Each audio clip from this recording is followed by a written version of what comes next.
প্রিয় শিক্ষার্থী বন্ধুরা আসসালামু আলাইকুম। অ্যাকাউন্টিং ক্লাসে স্বাগত জানাচ্ছি আমি সোহেল রানা। আজ আমি আবারও আপনাদের সামনে হাজির হয়েছি নতুন একটি ভিডিও নিয়ে।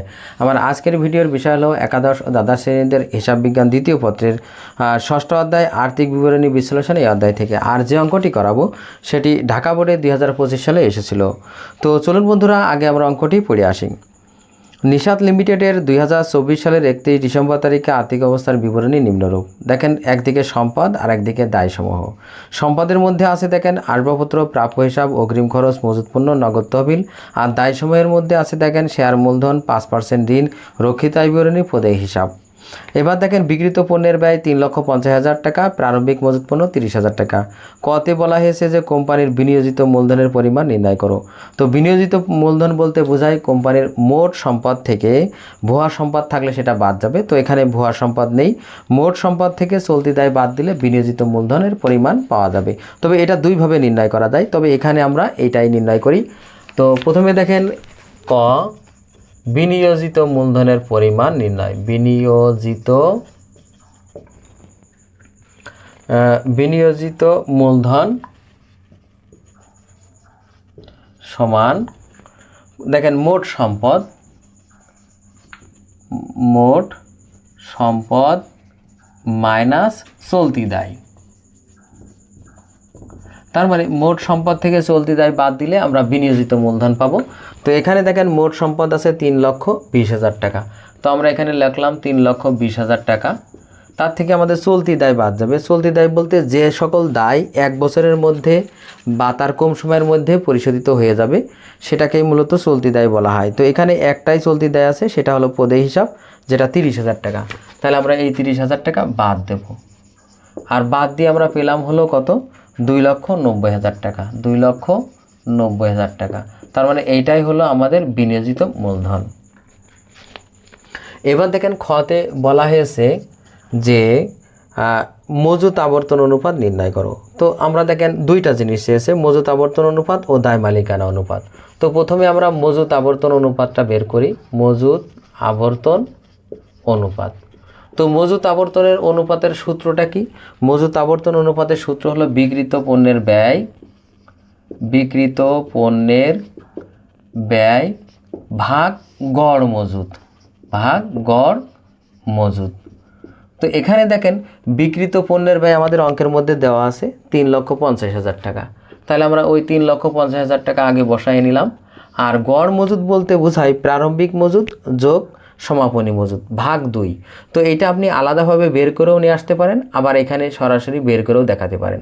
তার মানে প্রারম্ভিক মজুত আমি এখানে আগে লিখে দিই, প্রারম্ভিক মজুত যোগ সমাপনী মজুত। তার মানে এই 2 মজুতকে আবার 2 দিয়ে ভাগ করলে গড় মজুত পাওয়া যাবে। তো এখানে দেখেন প্রথমে 3,50,000 উপরের টাকাটা লিখে নিলাম। প্রারম্ভিক মজুত দেখেন এখানে আছে হলো 30,000 টাকা, আর যোগ সমাপনী মজুত পণ্য যেটা আর্থিক অবস্থার বিবরণীর মধ্যে রয়েছে সেটা হলো 40,000 টাকা। এই দুইটা টাকা যোগ করে তারপরে আমরা 2 দিয়ে ভাগ করলে আমরা পেয়ে যাব গড় মজুত। তো দেখেন এখানে 3,50,000 টাকা উপরের টাকাটা লিখে নিলাম। আর এই দুইটা যদি 30,000 আর 40,000 যোগ করা হয় 70,000 হয়, আর 70,000 থেকে 2 দিয়ে ভাগ করলে 35,000 টাকা হয়।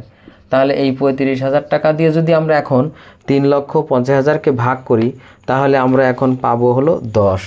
তাহলে আমরা এখানে লিখব সমান সমান 10, আর এই ক্ষেত্রে বার লিখতে হবে, তার মানে 10 বার। এবার খর 2 নম্বরে দেখেন বলা হয়েছে, খর 2 নম্বরে বলা হয়েছে যে দায় মালিকানা অনুপাত নির্ণয় করো। তো দায় মালিকানা অনুপাতের সূত্রটা আমরা আগে লিখে নিই। দায় মালিকানা অনুপাত, এই দায় মালিকানা অনুপাত সমান দেখেন বহিদায় ডিভাইডেড মালিকানা তহবিল। তাহলে আমরা লিখি বহিদায় ভাগ মালিকানা তহবিল। তো বহিদায় বলতে কি বোঝায়? বহিদায় হলো যে বহির্দায় বলতে বোঝায় যে মালিক পক্ষ বাদে, তার মানে মালিক যেটা কারবারকে প্রদান করে সেটা হলো মূলধন বা মালিকানা সত্ত্ব, আর এছাড়া বাইরের পক্ষের কাছে এই ব্যবসা যে দায়ী থাকে সেটাই হলো বহির্দায়। যেমন ধরেন ঋণ, পাওনাদার, প্রদেয়, কোনো বকেয়া খরচ, কোনো অগ্রিম আয়, এইগুলো হলো বহির্দায়। তাহলে আমরা সেইগুলো এখানে কি কি আছে আমরা একটু দেখি। তো সেইটা আমরা আলাদাভাবে নির্ণয় করেও দিতে পারি, আবার এখানে একবারে এই অঙ্কের মধ্যেই আমরা লিখে দিতে পারি। তো বহির্দায় এখানে আমরা লিখব, আমাদের এখানে আছে কি 5% ঋণপত্র আর আছে হলো প্রদেয় হিসাব, এই দুইটাই হলো আমাদের বহির্দায়। তো আমরা এখানে লিখি 5% ঋণপত্র। মনে রাখবেন 5%-এর এখানে কোনো কাজ নেই, মানে 5% হারে আমরা ঋণটা নিয়েছি তাই। যোগ এর সাথে দেখেন আমাদের বহির্দায় আর আছে কি প্রদেয় হিসাব, তাহলে আমরা এখানে লিখলাম প্রদেয় হিসাব। এই দুইটা আমরা উপরে লিখে নিলাম বহির্দায় হিসাবে। এবার মালিকানা তহবিল বলতে কি বোঝায়? মালিকানা তহবিল বলতে মালিক পক্ষের নিকট যে দায় আছে ব্যবসায়ী, সেটাই হলো মালিকানা বা তহবিল বা মালিকানা সত্ত্ব। তো এখানে সেটা কি কি আছে দেখেন, শেয়ার মূলধন আছে আর রক্ষিত আয় বিবরণী আছে। তো এই দুইটা এখানে যোগ করে দেবো আমরা এখানে আগে লিখে নিই শেয়ার মূলধন যোগ রক্ষিত আয়ের বিবরণী। তাহলে রক্ষিত আয় বিবরণী এটা আপনি আলাদাভাবে বের করে নিলেও হবে, রক্ষিত আয় বিবরণী। তো দেখেন 5% ঋণপত্র আমাদের কত টাকা, 5% ঋণপত্র 50,000, আমরা উপরে লিখে নিলাম। যোগ তার সাথে প্রদেয় হিসাব কত, 30,000 টাকা, আমরা লিখলাম 30,000। আর নিচেই দেখেন আমাদের শেয়ার মূলধন 2 লক্ষ টাকা, আমরা এখানে লিখলাম 2 লক্ষ। তার সাথে রক্ষিত আয় বিবরণী 40,000, আমরা সেই 40,000 টাকা লিখে নিলাম। এবার দেখেন উপরে যে 50,000 আর 30,000 যোগ করলে আমাদের 80,000 হয়, আর তার নিচে 2 লক্ষ আর 40,000 যোগ করলে 2,40,000 হয়।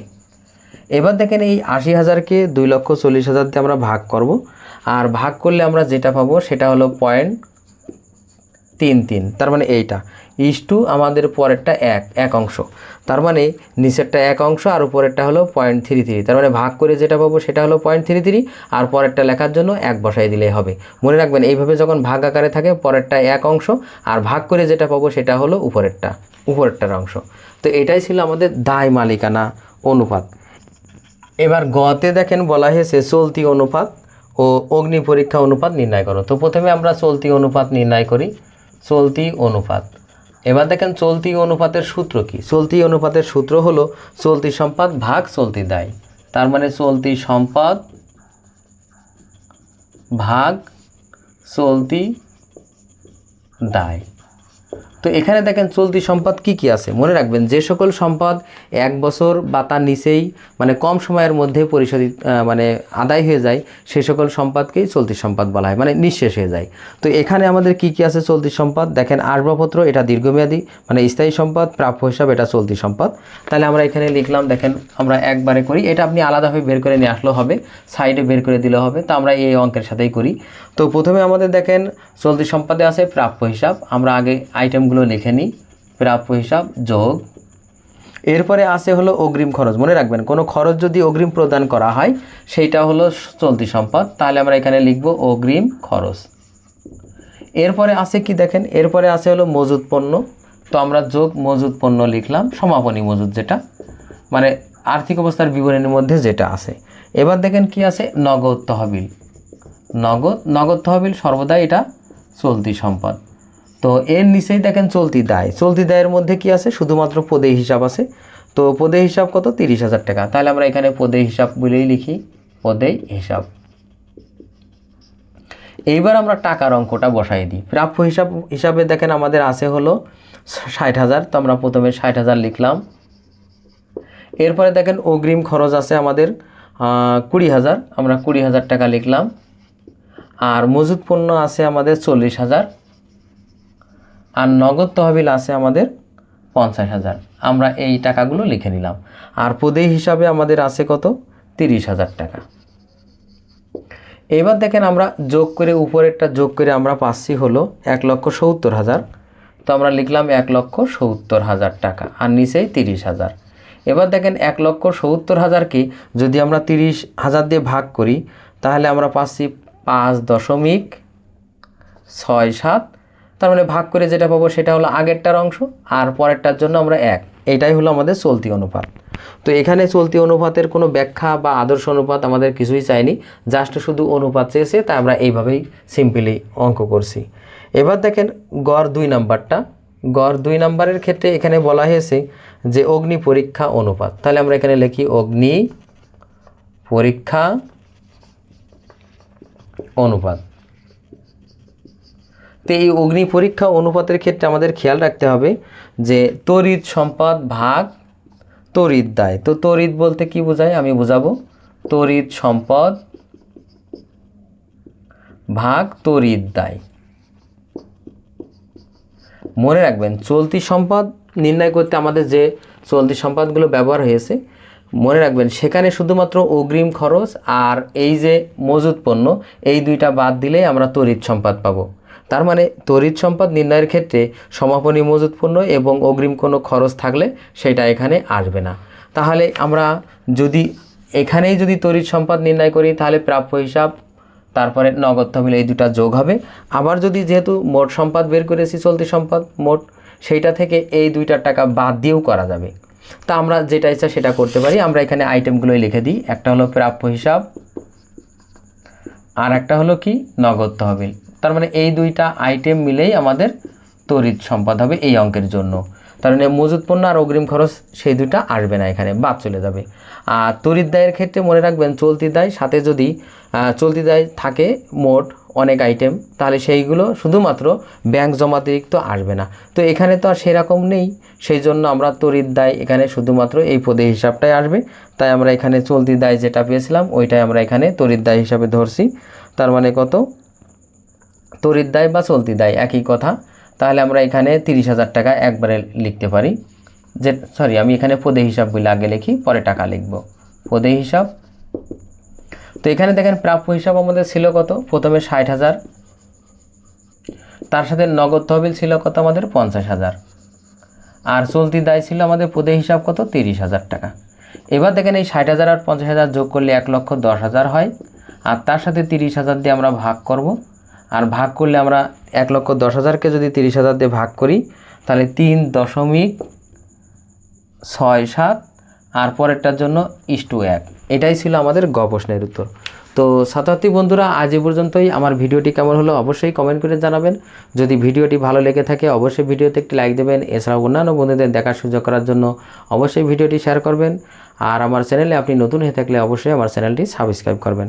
সবাইকে ধন্যবাদ। আল্লাহ হাফেজ।